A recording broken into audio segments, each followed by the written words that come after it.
my name is Adrian Garcia Mendes. I'm from Oak Cliff, Dallas, Texas, baby. Native.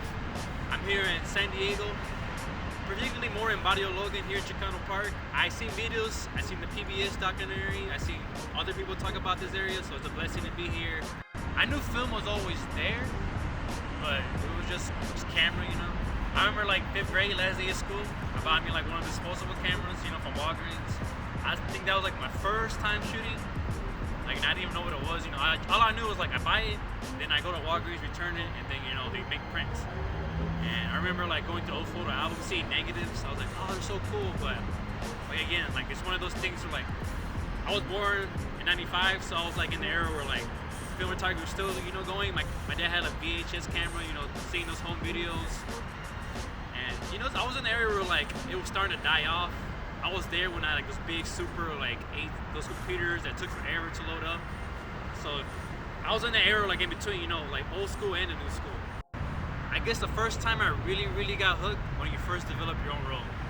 I think when you start like seeing it, like, you know, putting all the chemicals in, you're looking like, you know, like a scientist, not really sure what you're doing. You're in the dark. I remember being like in the dark for like an hour just to like load it up in a reel. And there's times where I'm like, you know, like sweaty, acting like Tom Cruise in Mission Impossible, trying to figure out like the safe log to like the bank or something. And I think that's what really got me hooked. And slowly after I started developing, that's when I started getting into like making videos. And so I kind of got hooked, you know, making videos of my neighborhood. And I think just from there, man, that, you know, you get new cameras. You know, you get from 35, you get to medium, the large format. So different cameras have their own different like practice, different process. So each time you're like, everything's new. Even though they're all older stuff, older technology, everything feels new. I mean, the looks, it's kind of like the bonus when it comes to film. My favorite part when it comes to like photography is the process. So I guess the first one is like picking out the film, you know, going to the camera store, seeing what all they got, you know, seeing something you never seen before, like, oh, I never tried this film stock, let me try that. And like, oh, what format you want? Oh, maybe I want to do this one, I'll do that. And after that, you pick your cameras and you're like, ooh, I think this will look good with that camera, or this with that camera. And then after that, you gotta go pick the shooting place, you know. Like for instance, right now I'm Chicano Park. At the beginning of the day, it was super cloudy, so I was like, let me get a black and white film. So I got black and white, and it's so colorful right here. And we have too many colors, you can kind of like feel like too much going on. So we put black and white, kind of like mellows it out. You focus more on the pictures and the colors and like more the vibe. And then, you know, you shoot your picture. You can either overexpose it, underexpose it, put filters on it. Whatever, and then you develop it, and then you develop it, you're like, man, am I gonna like do the exact time, or am I gonna like leave it there a minute more, 30 seconds more? And then all that, you do all that process, all those steps, and then you get to see the negatives. And I think that's my favorite part, just seeing like maybe getting those Patterson tanks, opening them up and see if it came out. That's like my favorite part when it comes to like, you know, all this. I mean, seeing the grain, colors that you can only get from, you know, using film. That's just a bonus, you know, to me. Like seeing dust on it, even though I'm not a big fan. If it's around it, if it's on something like on somebody's eyes or nose where you can see like it's right there, it's kind of annoying. Of course, you can just clean that up, you know, and it'll be fine. But you know, everything is just icing on the cake after that. I mean, shit, man, style is everything. You know, when you first start shooting, you're kind of like, what are you trying to find? You know, your originality, style, creativity, because you know, anybody, like for instance, Chicano Park where I'm at, anybody can take a picture around here. But when it comes to that certain eye you have, and then like you can like make the picture that 1,000 people has taken completely different. When it comes to my personal style, I mean, for the kind of photography I do, I mean, does it help? Yeah, in a sense, yeah. I feel like my style is pretty, I guess you could say OG, you know, or like vintage, that kind of look, you know. I do like a lot of like Chicanismo kind of inspired kind of like ideas. I'll say a little bit of this, a little bit of that, you know. I guess when it comes to my top, I won't say top 5, top 10, but my top things I like to photo shoot, you know. No matter, I remember I saw a YouTube channel, or maybe Instagram, I heard somebody say, no matter how many pictures you take of your family, it's never enough.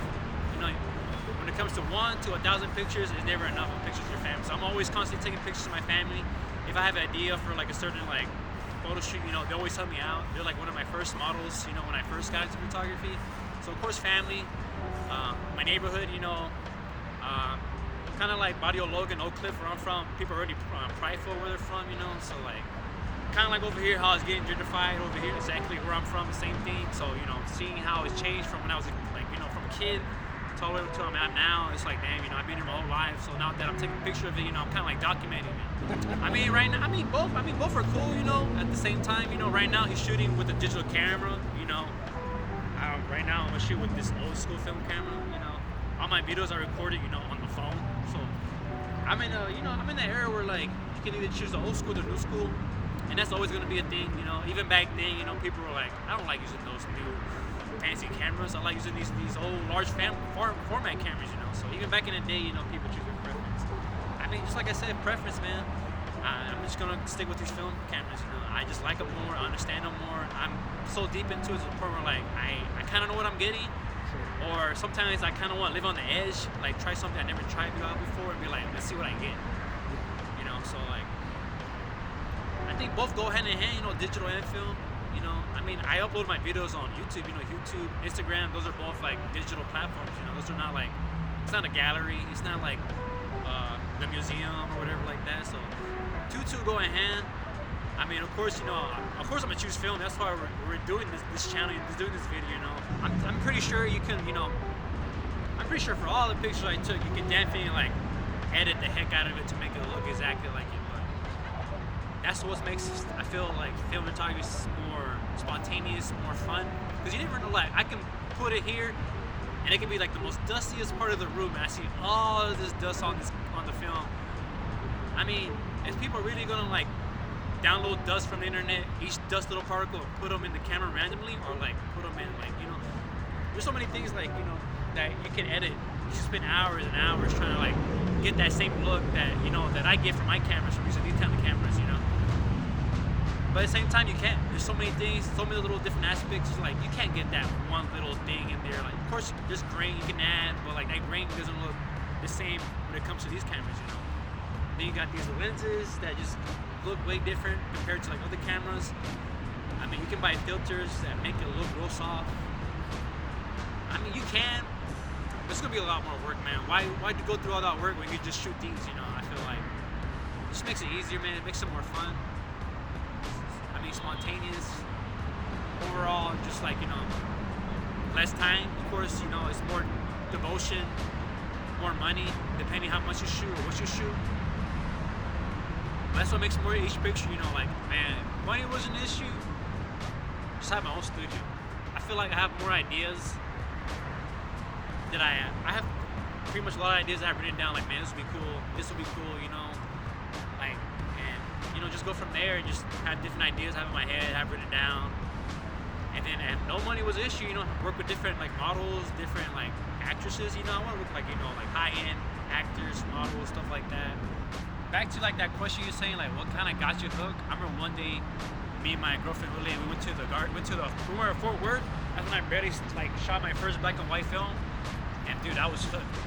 When I saw those like scans, I was like, damn. Because back then, when I had like my regular camera, I just shoot a little bit of black and white, mostly color, just because, you know, you can just switch off and on. You know, I go from color. You can shoot color and make it black and white in post. But something about black and white film, man, is so different. Especially when we have like harsh shadows and light coming through, it just makes it like pop. And pretty much photography is, you know, the art of light. So I feel like lighting, especially when you have like really strong lighting situations, black and white just makes it pop. I guess my first favorite camera was my Mia, my RB67, the Pro S. That was like the one, like, I was like kind of like my baby. That's like the first like real camera I got. I was like, whoa, you know. And then, you know, I have this little baby one, you know, something more portable.